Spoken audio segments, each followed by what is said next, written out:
and welcome to this special program. I'm Julia Yershova from the Ukrainian language channel Slava TV. Вітаємо на нашій адмисловій програмі. З вами Юлія Яршова з українськомовного каналу Слава ТВ. Сегодня со мной у студии Маша Макарова с «Вот так», что выходит на российской мове, и Сергей Пеляса с белорусскомовной команды Белсату. Мы презентуем 3 редакции ТВП World Services, частки польского громадского вещальника ТВП. И сегодня у нас специальный гость Марта Кос, комиссарка Европейского зв'язу у питаннях поширення ЄЗ. Нам вельми приємно бачити вас тут. Великий дякую, що прийняли наше запрошення. Дозвольте мені почати нашу розмову з такого питання. Український парламент, Верховна Рада, прийняв закон, який скорочає повномоцтви 2 ключових антикорупційних органів. Що ви думаєте про це? Я вельмі гэтым занепакоеная, бо барацьба з карупцыяй пры дапамозе незалежных агенцтваў вельмі важная. Гэта аснова ўсяго працэсу пашырэння. Насамрэч, гэта аснова і для дзяржаваў-чальцоў. Такім чынам, цяпер мы ў працэсе ацэньвання. Першыя ацэнкі не ёсць станоўчымі, згледзячы таго, як у будучыні маюць працаваць ведамствы, якія павінныя займацца праблемай карупцыі ва ўкраіне. Мы сочым за гэтым, і, вядома, гэта адна з тэмаў, якую нам таксама давядзецца абмеркаваць. Учора я размаўляла з новай прэм'ер-міністрам Юлією Свириденкой і новым галоўным перамоўнікам і намеснікам прэм'ер-міністра Качкам. І я сказала ім, што нам гэта не падабаецца. Чаму гэта так важна? Для мяне гэта заўсёды важна. Бо краіны могуць мець розныя арганізацыі ў галіне барацьбы з карупцыяй, але яны мусяць быць незалежныя. Занадта вялікі ўплыў палітыкі ці палітыкаў ніколі не на карысць. Гэта адзіны момант. Другі момант, мы цяпер гаворым пра інвестыцыі ва ўкраіну, пра рэканструкцыю. Мы павінны пераканаць міжнародныя фінансавыя інстытуты і прыватных інвестараў, што Украіна бяспечная для інвеставання. Калі яны ўбачаць, што іхныя грошы не ў бяспецы, яны, я баюся, не прыйдуць. І трэці момант, гэта, як я ўжо казала, адна з асноўных умоваў уступлення ў еўразвяз. І мы будзем гэтага прытрымлівацца. Маё пытанне датычыць Беларусі. Пры рэжыме Александра Лукашэнкі беларусы жывуць у ізаляванай краіне з часткова закрытымі межамі. Але, нягледзячы на вайну і рэпрэсіі, шмат хто ўсё яшчэ марыць пра дэмакратычную Беларусь як частку адзінай Еўропы. Што можа прапанаваць ім еўрапейскі звяз цяпер? I'm full of admiration for all those people who are really fighting for the European future. Я вельмі захапляюся ўсімі тымі людзьмі, якія напраўду змагаюцца за еўрапейскую будучыню. Я ўпершыню сустрэлася са Святланай Ціханаўскай у снежні падчас дзён беларускай культуры ў Брюсселі. І акурат учора я размаўляла онлайн з ёй і яе мужам Сергеем. І ведаеце, я так расчулілася, бо уявіце сабе, чалавека трымаюць у турме 5 гадоў. Ён выходзіць і ўсё роўна кажа, што трэба змагацца яшчэ больш. Такім чынам мы можам прапанаваць тое, пра што я казала раней. Гэта надзея, што мы застанемся на вашым баку. Вядома, грошы важныя, таму мы таксама павялічваем фінансаванне. А яшчэ гэтае пытанне, дзе вы хочаце жыць? Да каго вы хацелі б належаць? І ведаеце, калі я пыталася ў прадстаўнікоў народу з Беларусі ў снежні мінулага года, як вы можаце ўсё гэта трываць? І яны сказалі мне, мы сапраўды верым, што аднойчы станем чальцамі еўразвязу. Таму тое, што мы можам зрабіць сёння, гэта зноў працаваць над каштоўнасцямі. Мы яшчэ раз гаворым пра абарону жыцця, абарону дэмакратыі, абарону свабодных медыяў. Я не ведаю, як людзі вытрымліваюць гэты ціск, асабліва тыя, хто там застаецца. Але еўразвяз ніколі вас не пакіне.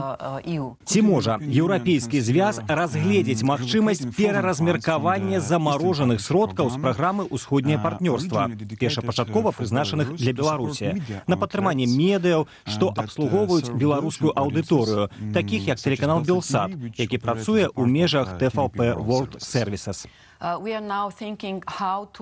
Цяпер мы думаем, як фінансаваць ці спансаваць дзейнасць медыяў для тых народаў, якія не жывуць у дэмакратычных дзяржавах, ці якія былі вымушаныя, як у выпадку з Беларуссю, з'ехаць, бо іначай апынуліся б у турме. Таму фінансаванне павялічыцца, і цяпер з новым еўрапейскім бюджэтам на перыяд з 2028 года мы разглядаем, як павялічыць гэтыя сродкі. І ўжо цяпер мы вельмі падтрымліваем тое, што адбываецца. Мы падтрымліваем праваабаронцаў, медыі ды іншыя арганізацыі грамадзянскай супольнасці. Я не магу уявіць, як гэта працаваць у такіх абставінах. І гэтак жа, як і ў выпадку з Расіяй, у Беларусі мы таксама павінны падтрымліваць тых, хто кажа праўду. Людзям патрэбная інфармацыя, каб мець магчымасць прымаць абгрунтаваныя пастановы. Я ўжо 7 месяцаў як камісарка, і амаль кожны месяц мы павялічваем фінансаванне. Тое ж самае адбылося з Грузіяй. Калі яе ўрад летась пастанавіў выйсці з працэсу далучэння, мы спынілі яго фінансаванне. Такім чынам, для ўраду цяпер нуль, і ўсё больш і больш для арганізацыяў грамадзянскай супольнасці і медыяў.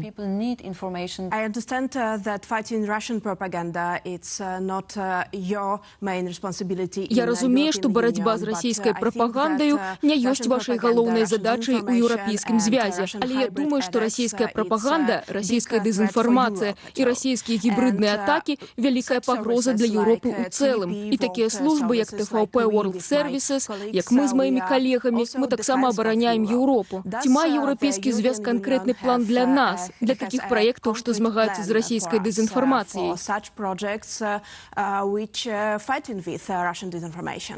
I agree with you completely, and this is becoming more and more also my work. Why? Я цалкам з вами згодна, і гэта ўсё больш і больш робіцца і маёй працай. Чаму? Упершыню ў гісторыі мы сутыкнуліся з сітуацыяй, калі ў нас ёсць не толькі краіна-кандыдат і дзяржавы-сябры, але і вонкавыя разбуральныя сілы, такія як Расія, якія хацелі б пабачыць нашу няўдачу. І яны гатовыя зрабіць усё магчымае, каб, скажем, Малдова не засталася на еўрапейскім шляху. Гэта цяпер актуальнае пытанне. Таму тое, што мы робім цяпер, гэта, па-першае, падтрыманне медыяў. Вы маглі б больш падрабязна распавесці пра гэта?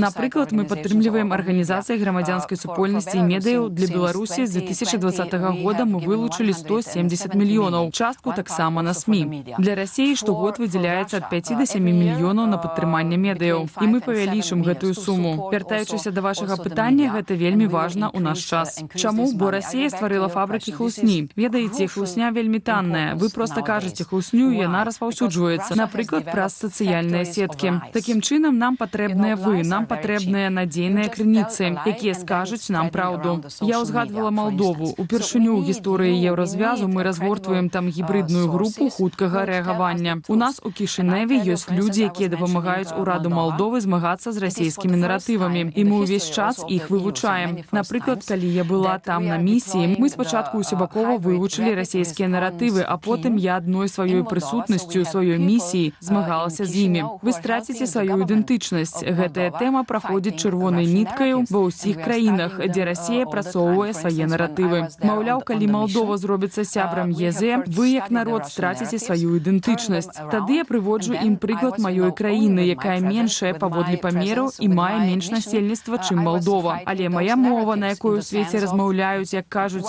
2,5 чалавекі, адна з афіцыйных моваў у Еўразвязе. Наша ідэнтычнасць значна больш абароненая. Такім чынам яны распаўсюджваюць хлусню, і мы павінны змагацца з гэтым.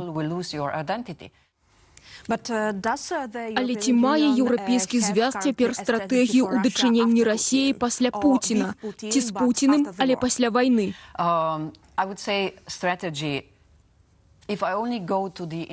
Я б сказала, стратэгія, калі казаць толькі пра пашырэнне, то працэс пашырэння – гэта найлепшая стратэгія барацьбы з Пуціним. Чаму? Таму што пашырэнне – частка мірнага праекту. Ведаеце, калі мая краіна Славенія і Польшча сталі чальцамі Еўразвязу ў 2004 годзе, мы разглядалі гэты працэс або сяброўства ў асноўным праз эканамічныя акуляры. Але насамрэч Еўрапейскі звяз быў створаны як мірны праект. І цяпер мы вяртаемся да гэтага, значыць, з працэсам пашырэння мы аб'ядноўваем Еўропу. І ведаеце, як толькі Еўропа аб'яднаецца не толькі з Украінай, Беларуссю, Малдовай і краінамі заходніх Балканаў, мы будзем яшчэ мацнейшыя, чым сёння. Нас 450 мільёнаў. Мы агульны рынак. Мы грунтуемся на каштоўнасцях і вяршэнстве закону. І мы бачылі, што гэта значыць для людзей. У Расіі няма вяршэнства закону, эканамічнае развіццё так, але толькі для некаторых людзей, для алігархаў, якія сапраўды маюць добрае жыццё, выдатнае жыццё. І могуць выпраўляць сваіх дзяцей на адукацыю за мяжу, але дзеці іншых жыхароў выпраўляюцца паміраць. Але якія сігналы вы гатовыя даслаць расійскаму грамадству, не толькі Крамлю, але і простым людзям? Yeah, I think this is very much important. First, Так, я думаю, гэта вельмі важна. Па-першае, ёсць перспектыва. І я захапляюся ўсімі расейцамі, якія цяпер, калі ўжо вельмі цяжка, працуюць супраць рэжыму. Многія з іх у турме, і мы дапамагаем абаронцам. Мы дапамагаем арганізацыям грамадзянскай супольнасці, якія цяпер пераважна па-за межамі Расеі, бо там занадта небяспечна. А з іншага боку, ведаеце, што мы таксама можам сказаць тым, хто хоча жыць у Расеі сёння і хто хоча стаць чальцом ЕЗ. Ведаеце, што стварыў Пуцін? Пуцін насамрэч, і гэта нешта пазітыўнае, зрабіў так, што прывабнасць еўразвязу стала вышэйшай, чым калі-небудзь раней. Дзякуючы вайне Пуціна ва Ўкраіне, у нас ёсць 2 новыя дзяржавы-чальцы НАТО. У нас ёсць 3 новыя краіны-кандыдаты. І у нас ёсць 2 краіны, якія разглядаюць магчымасць падаць заяўку на сяброўства ў ЕЗ. Дык хто цяпер прыцягвае людзей? І гэты пасыл мы павінны яшчэ выразней данесці да людзей у Расеі, якія супраць Пуціна. Дзякуй, камісар Кос, за вашы адказы і за ваш час. Было вельмі прыемна бачыць вас тут сёння. І я хачу нагадаць, што Марта Кос, еўрапейская камісарка ў пытаннях пашырэння, была сёння нашай госцяй у гэтым супольным інтэрв'ю 3 каналаў. Слава ТВ, Белсат і вот так. Вялікі дзякуй, што далучыліся да нас. Добрага дня, да сустрэчы.